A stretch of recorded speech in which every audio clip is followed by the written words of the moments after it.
In this video, I'm going to present a very detailed guide of all of the possible questions that you could be asked at a BT interview based on real interview experiences and help you be very well prepared for an interview at BT. So let's start with how you could fail an interview at BT. What are the things that people get wrong that cause them to not get the job immediately? So the first thing and the most important thing that can go wrong is not being prepared for your interview, not knowing what the most common questions are, what BT is looking for. And this is what this video will take you through. It will show you the questions that they ask most often and how you can prepare for those.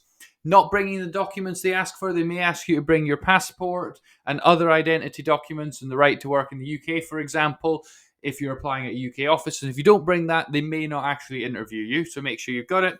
Not researching BT's business properly could cost you the interview. They expect you to do research, and I'm going to help you prepare for that.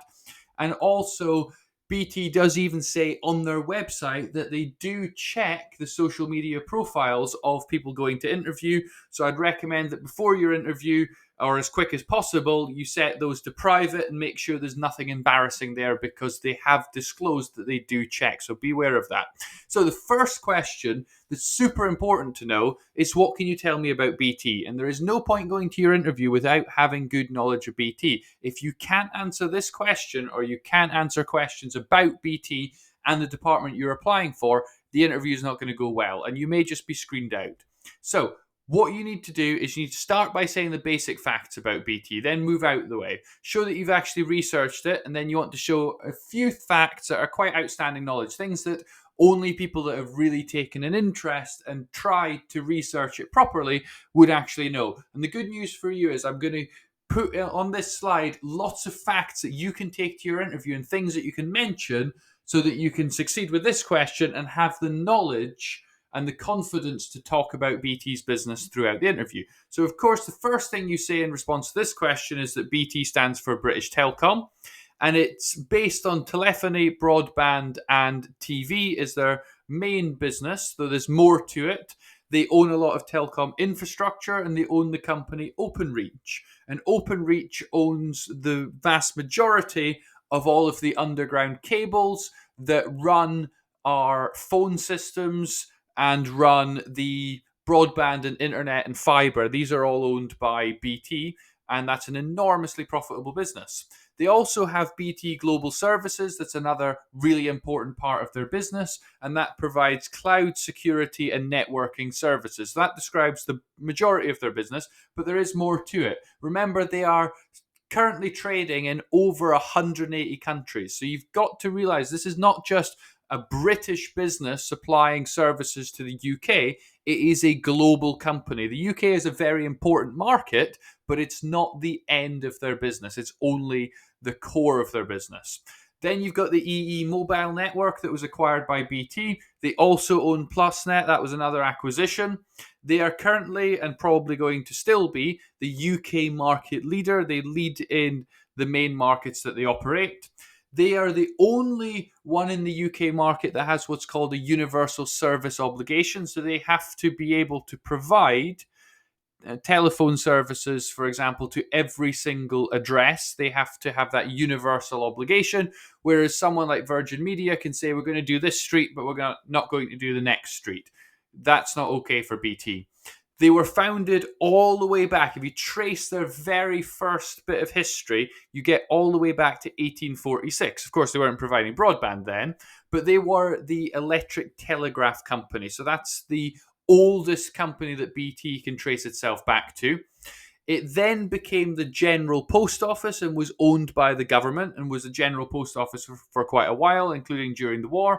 They are now privatised. The government has sold off all its stake, and they're now on the London Stock Exchange. They are a member of the FTSE 100 currently. They are a former monopoly. So in the past, they didn't have really any competition. They had complete dominance of the market, whereas now you have people like Virgin Media, you have City Fibre, you have Sky, you have TalkTalk, you have all these other companies competing, and that's changed the dynamics of the business. BT has to be much more competitive to keep up with those competitors and lead the market. They are a royal warrant holder.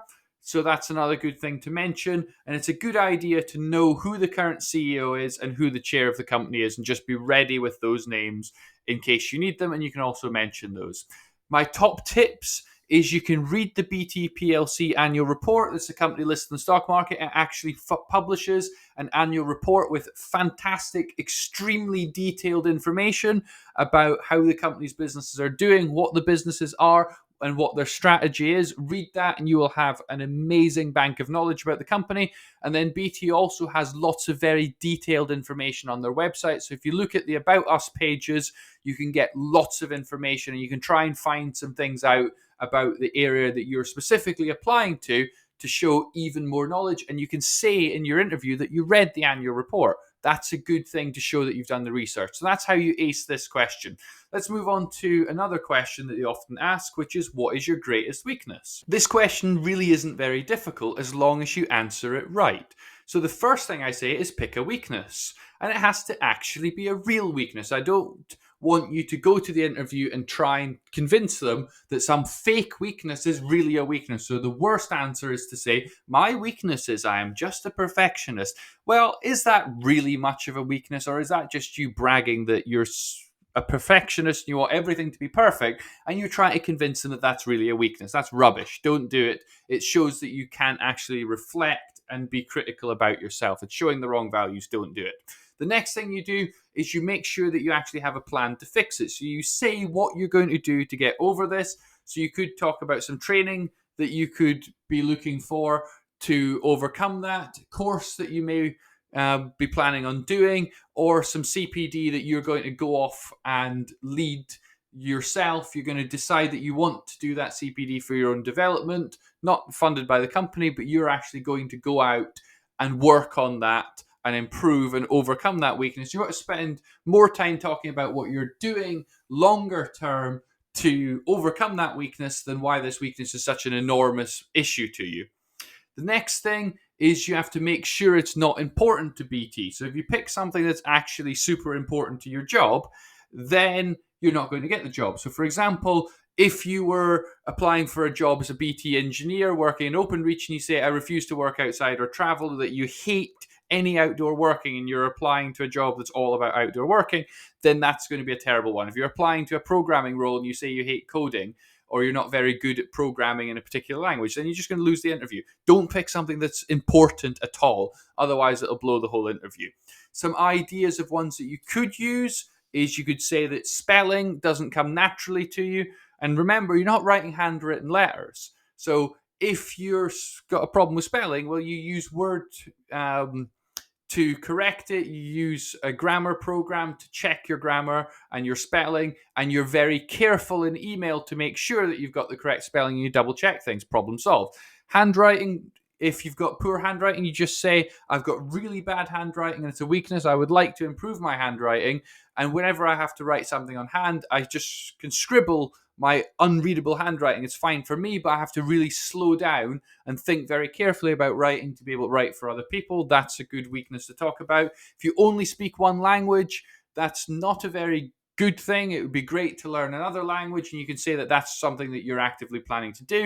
If you're applying to the role within the UK that doesn't involve working directly with other BT businesses across the world, then that may be an appropriate weakness, because most people applying for roles in the UK probably don't speak another foreign language. The UK is very poor in having multilingual speakers.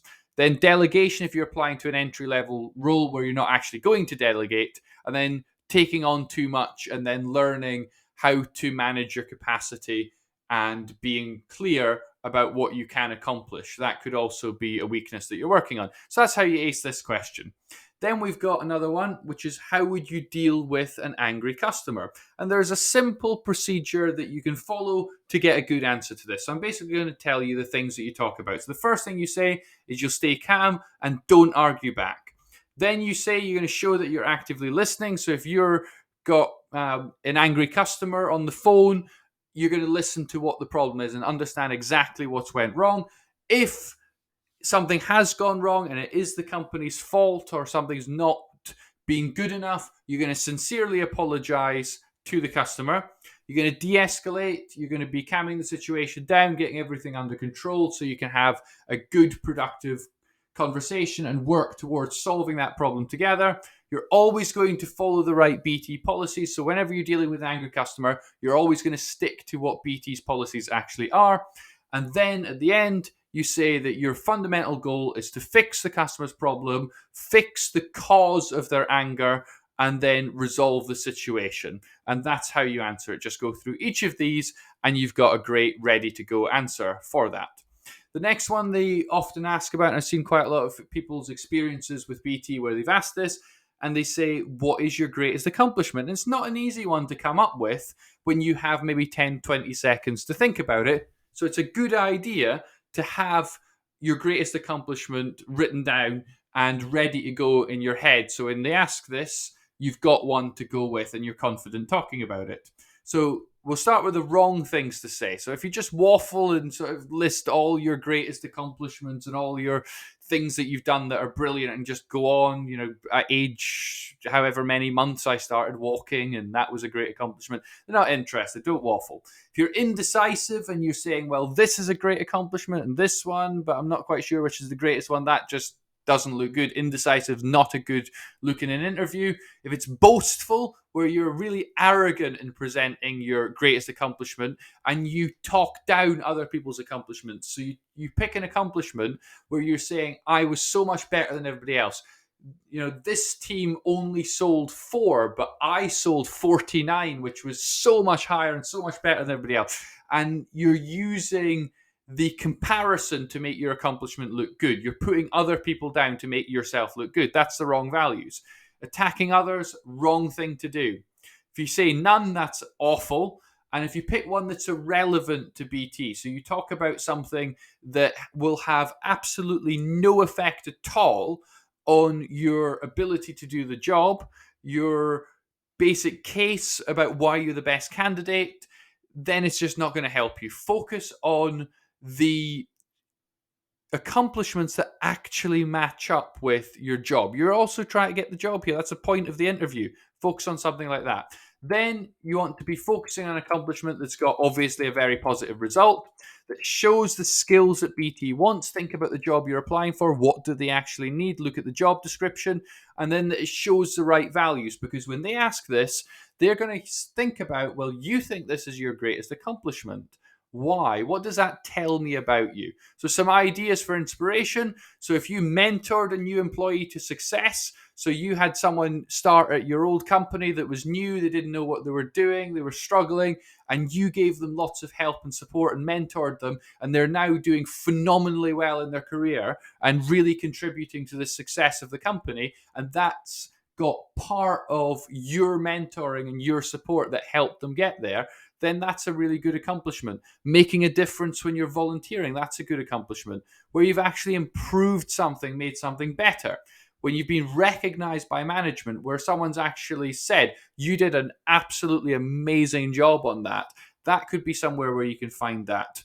If you're very sporty and you've achieved something within your sport, that could be a great accomplishment. Where you've absolutely smashed a target, or where you've led a very successful project. And the project ideally would be linked to something you could be doing in BT. So I would choose an example, have one ready, and make sure it helps you explain why you're the right person to hire, and you will be successful with this question. The next question that's obviously extremely important is, why do you want to work for BT? This question is obviously going to be a very personal question, and only you know exactly why you want to work for BT. So this is one where you really need to have a clear idea of what you're going to say on the day. You need to either bullet point it out or write it down and read it to yourself a few times, rehearse it, make sure you're ready for the question and have a clear idea. Otherwise, you're not going to have a very strong answer. It's hard to come up with a strong, compelling reason of why you want to work here if you haven't actually planned it. So let's help you plan something good. So the first thing you can think about is, what is special about BT? Why have you chosen BT over the other companies? So you could think about the fact that they are the market leader, that they are an innovative company, And if you look at their history, look at BT Research, used to be called BT Labs, and all the accomplishments and technologies that they have developed. They are a multinational company, so there's going to be opportunities to work across the world. And you could also say that they're a FTSE 100 company. They're a massive global organization, and you think there's going to be lots of opportunities for you to grow with the company, and as you develop, to have a strong long-term career. You might also want to think about, how does BT match your skills and experience? So I'd recommend you look at the job description. What do they want? And explain to them that you want to work for BT because it's a perfect match for your skills. You've looked at the job description, and then you can go through the various things in the job description and why this job is going to be a job that you're going to excel at based on your skills and experience, and therefore this is the perfect place for you. You could research a BT project. So if you're applying for a research or programming or software job, you can look at what projects they've actually done, try and find some information about them, and say that this would be something you'd be really interested in being involved with. Then you can think about what interests you about this industry. Why do you want to go into telecoms? Why is that the perfect place for you? You can mention training and development. BT has very strong training programs and opportunities to grow and develop with the company. And whatever you do, make sure that you are really enthusiastic when you are answering this question. You've got to be really positive and show a strong interest in working for this company. And if you don't show that, you're unlikely to get the job. On the flip side, certain things that you'd never say is, I live close to your office. Well, that's nice, very convenient for you, but it just doesn't sound good at interview. If you talk about that you're going to earn a very high salary or a really good salary, a very competitive salary, it makes them question whether you want to work for BT or you just applied for this job because it's a pay rise and you're not really fussed about it being BT.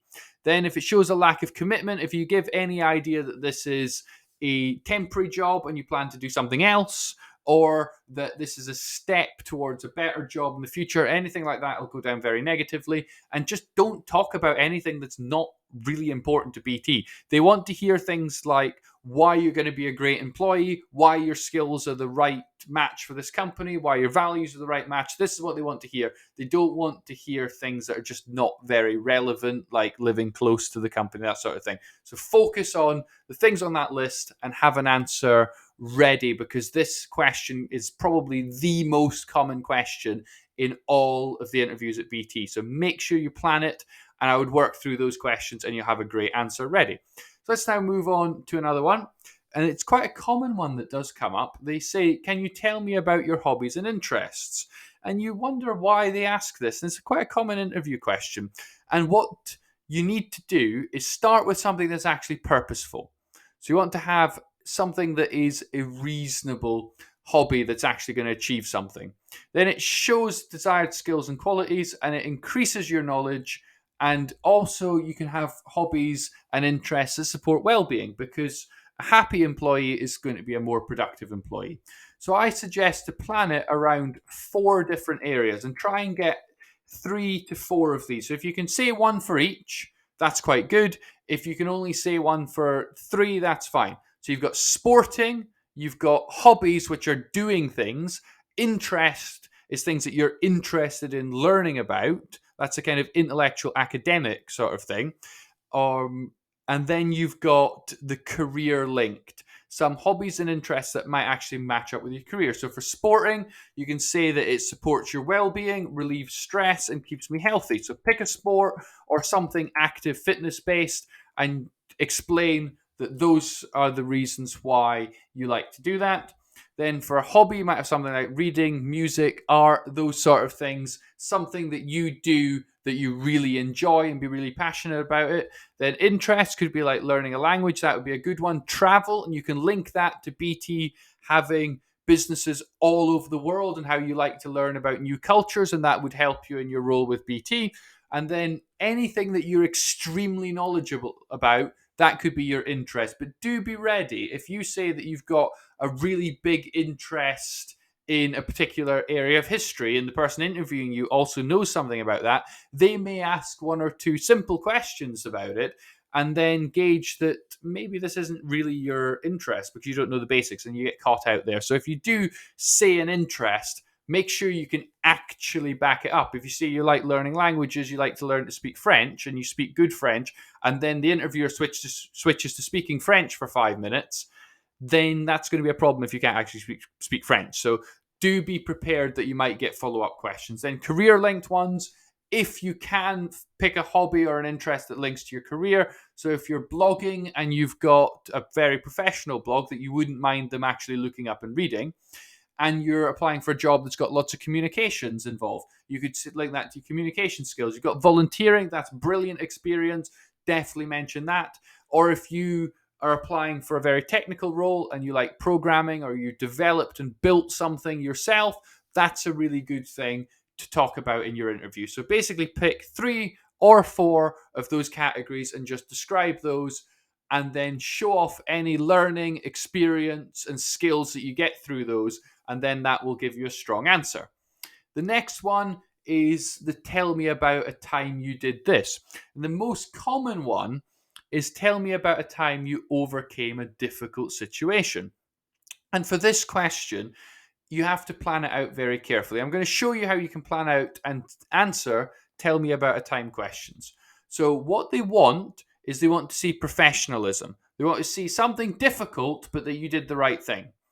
Then they want to see that you actually deliver results. So it's extremely important for any tell me about a time question that at the end, something good happens. It may be that along the road, things were very, very difficult, things went wrong, things didn't go to plan, but ultimately the end result was exactly what it should be. It's got to be a positive one.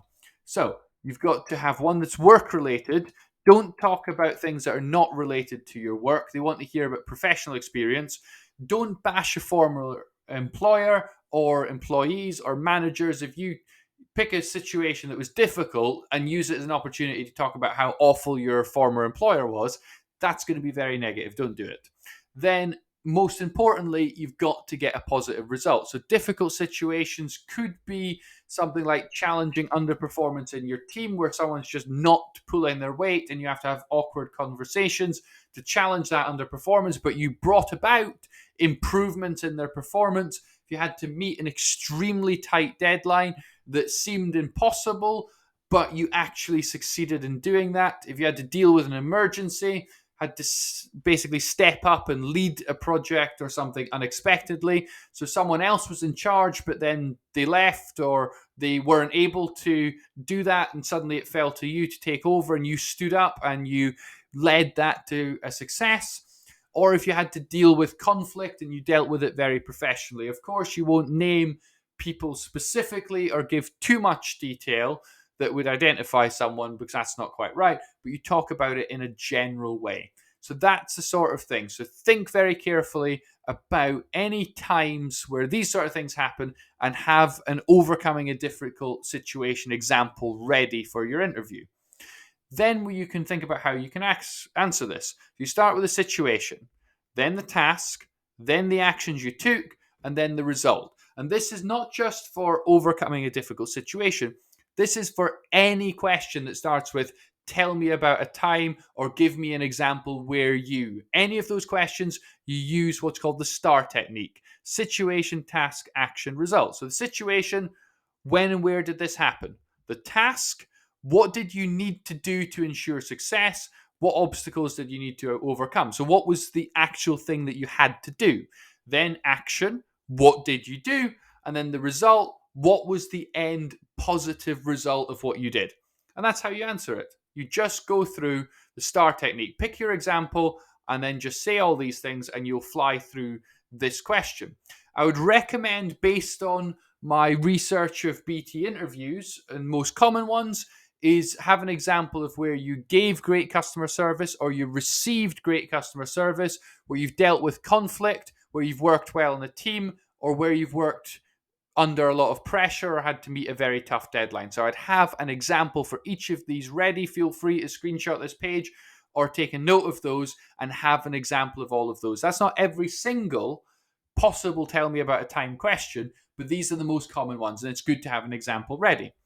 Then some top tips from me for how to be really well prepared for any BT interview. The first one is take some time, Google BT values. If they ask what are our values, you can see that on their website and you can have the up-to-date values. They may change it. That's why I haven't written the current values in. They may have new values because they've got new leadership. Know what their values are. Research technical questions. So look at people who've had interviews in the area that you're applying to. If you're applying for software, what were the technical software questions that they asked? And be ready for those. Know your CV. They will have read your CV and they may explore bits of your CV, and you need to be ready to answer why you wrote that. And if you don't know your CV very well, it's not going to be very good. You want to have examples ready for the expected tell me about a time questions. And I've given you the most common ones. Have those examples. It'll make things so much easier if those ones come up. And it's good to practice with your examples. So if they ask something completely different, you know the way to answer it. And then I'd recommend that for all the ones in this video, I would basically think about how you would answer it and then tell the mirror the answer, tell a friend of yours or a relative and practice it. Because if you've practiced it and they do ask, like, why do you want to work for BT? What do you know about BT? And you go in there with a really well prepared answer and you're really confident, it's going to make a big difference. And then before we finish, here are some good questions you can ask at the end. One thing you should definitely ask is, can you describe the next steps in the recruitment process at BT? You can ask, can you tell me more about the team and organization you've built here at this department and learn about who you could be working with and what the organization looks like? You could say, is there anything that you would recommend a new hire do now to ensure they are well prepared for starting at BT if they are unsuccessful, or rather, if they are successful? You might be successful, you might not be successful, you don't know that yet. So you drop in if they are successful. And then you could ask about what is your favorite thing about working here at BT and sharing their enthusiasm and interest in that. And then lastly, try and make up one question on the day. So if they say something in the interview that you think is interesting, you wonder about, you can just make up that question and be a little bit more spontaneous. Don't ask about transfers to another office. Don't ask about time off, or say, I've got this holiday booked. Can I delay my start date so I can go on this expensive holiday? That's not going to go down very well. Don't have holidays booked around about your start date. That's just a terrible way to go to an interview. And don't try and negotiate your pay unless they ask about salary. Don't try and negotiate them upwards in your interview. The only time you should negotiate, if you are able to negotiate, is after they've said that they want to hire you. So I hope this video was helpful. I'd appreciate you putting in the comments what questions BT asked you at interview. Also, do like and subscribe if this was useful. And finally, thank you very much for watching.